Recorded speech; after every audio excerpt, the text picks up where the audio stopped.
ფილიპელთა 1:21-ში.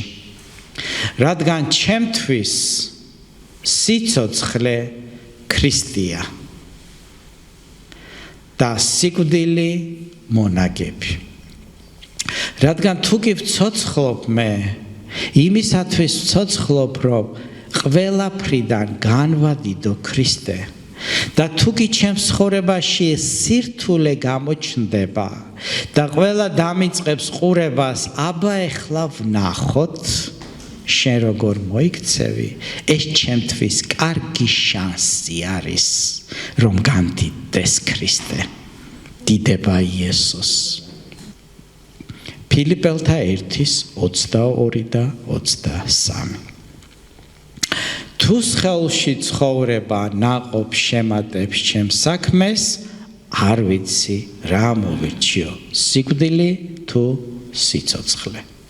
მაგრამ თუ ჩემი ამ ქვეყნა დარჩენა ნაყოფ შემატებს ჩემს საქმეს, მაშინ არ ვიცი რა მოამოვირჩიო, პრინციპში მინდა წასვლა. მინდა დავიღალე. დაღლილი არის პავლე. ის უკვე დაახლოებით 66 წლის არის ძვირფასება. და სულ დევნაში არის, სულ ესე იგი ამ შემოტევებშია, ამდენ შრომობს, ამდენ სწავლობს და მაინც არ მოსწონთ, არ უყვართ, რა მოციქული ეგ არის, თვითმარქვია არის. და ნუ ესე იგი ეკლესიები დაარსა და გალატიაში ამდენი ეკლესია წაართვეს ვიღაცებმა. ისინიც ესე იგი დააღეს პირი და გაყვნენ იმ ვიღაცას. ხო, ესე იგი დაღლილია პავლე და მინდა რომ წავიდე, მაგრამ თუ სხეულში ცხოვრება კიდევ რაღაც ნაყოფს მოიტანს, ნუ არ ვიცი რა მოვირჩიო, ხა თქვენი ხათრით შეიძლება კიდე დავრჩე.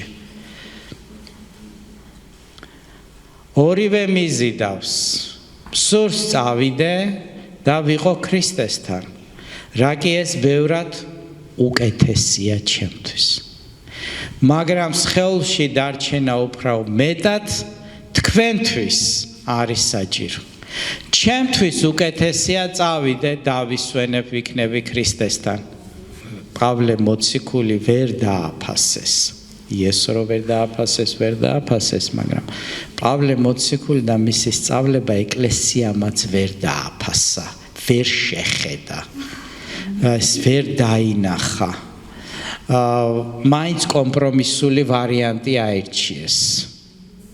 მაინც კომპრომისი ესე არ შეიძლება, ეხლა მთლად ასე ყველაფერი ესე იგი, მაგრამ პავლე მოციქული ეუბნება, ხო ეს არის ჭეშმარიტება, ხო არის ჭეშმარიტება, მაგრამ მაინც ჩვენ გვჭირდება სხვა გზით სიარული. სხვა გზით სიარული არასოდეს არ მოიტანს დახსნას ძვირფასება.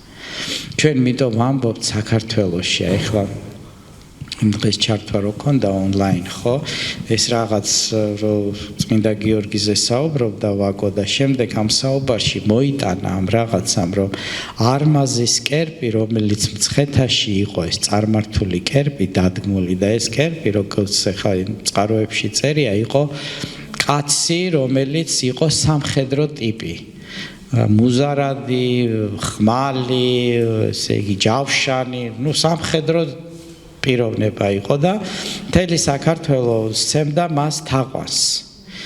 და ეს სული აერო სამხედრო ვიღაც ჯარისკაცი თუ მეომარი არის ქართული სათაყვანებელი საქართველოს ეს კერპი რაღაცა, ხო, მიქონდა თავისი შესაწირავები რაღაცა, ეს სული არსებული არის. ამ სულმა ეხლა გადმოინაცვლა, ეხლა დაარქვეს სარმას წმინდა გიორგი, ხო, ესეც მეომარია შუბით ხელში და რაღაცა. ხო? და ეს არმაზის კერპი აღარ არის მცხეთაში, მაგრამ ეს არმაზის კერპი არის დადგმული თავისუფლების მოედანზე. ხო, იგივე სული, იგივე კერპი არის თავისუფლების მოედანზე და ასეთ, როდესაც ქვეყანაში კერპი დგას და ხალხი ესე იგი ამ კერპს აკერპებს, ის ქვეყანა წინ ვერ წავა. ვერ წავა წინ ის ქვეყანა, იმიტომ რომ გამარჯვების სიმბოლო, როგორც თქვით, არის იესო ქრისტე. ამიტომ ჩვენ ვამბობთ ამას ძვირფასებო. სხვანაირად ქვეყანა ევროკავშირში კი არა ვერსაც შესვლა ვერ უშველის ამ ქვეყანას. ევროკავშირში ხო წასულია უამრავი ქართველები, მაგრამ ახო ქურდობენ და უბედურობენ და რასაშვებიან. ამიტომ საჭირო არის რომ ქვეყანა შეიცვალოს ღმერთის სულით.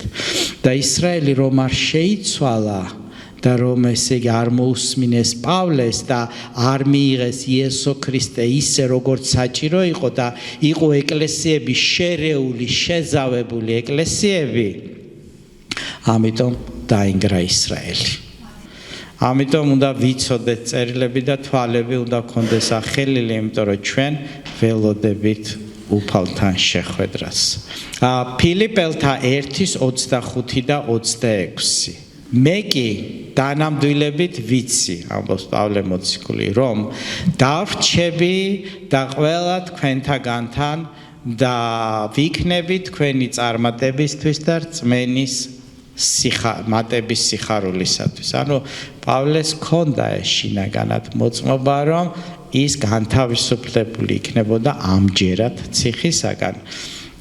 თუმცა შემდეგ კიდევ დააპატიმრებენ. რათა ჩემი საშუალებით გამრავლდეს თქვენი შექება ქრისტე იესოში, როცა კვლავ მოვალ თქვენთან. ანუ ხო, უკვე ვისაუბრეთ და პავლე მოციქულის ამ მდგომარეობას, როდესაც ის ციხეშია და უკვე დაღლილია და უკვე ხვდება, მას აქვს ინფორმაციები მოსდის სხვა ეკლესიებში რა ხდება. მოსდის ეს ინფორმაციები, ეუბნებიან მას ამ ყველაფერს და ეს თითქოს ამ თავის ეკლესიებს იჭერს ამ სწავლებაში და ის ეკლესიები თითქოს უფრო მრავლდებიან, იზრდებიან, მაგრამ არიან ესეთი კომპრომისული ეკლესიები და ფაქტიურად პავლე თითქოს გრძნობს, რომ მისი სწავლება ნელ-ნელა ხდება უფრო არაპოპულარული. უფრო რაღაც თითქოს ჩაკეტილი ეკლესია ასე ამბობენ პავლეზე, რაღაც დაუჯინიეს მადლი და არავისთან არ ურთიერთობს და ესე იგი ასე ჩაკეტილი ყავს თავისი ხალხი და როგორც იქნა გალატელთა ეკლესიები გახსნეს და შევიდნენ გალატიის ეკლესიაში, მაგრამ აგერ ფილიპელთა ეკლესია ისევ როგორ ერთგულები არიან ეს ხალხი. პავლეს სისტემს ეძახდნენ ალბათ. და რაღაცნაირად იცით, პარალელი შეიძლება გავავლოთ, იესოც როდესაც იყო გეთსიმანის ბაღში, დამწუხრებული იყო. რატო იყო დამწუხრებული? ყველა მუღალატად.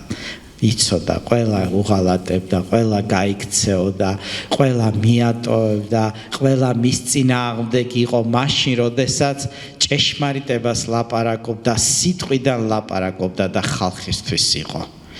და იცით, ძვირფასებო, ეს არის მაგალითი ყველა ჩვენთაგანისათვის, მსახურებისათვის, მორწმუნეებისათვის, რომ მიუხედავად იმისა, რომ შეიძლება ყველა მხელი კრას უსამართლოდ და შენ აღმოჩნდე მარტო, მაინც შენ უნდა გახსოვდეს, რომ პავლემაც და იესომაც ღირსეულად გაიარა ეს გზა და დარჩა რწმენაში.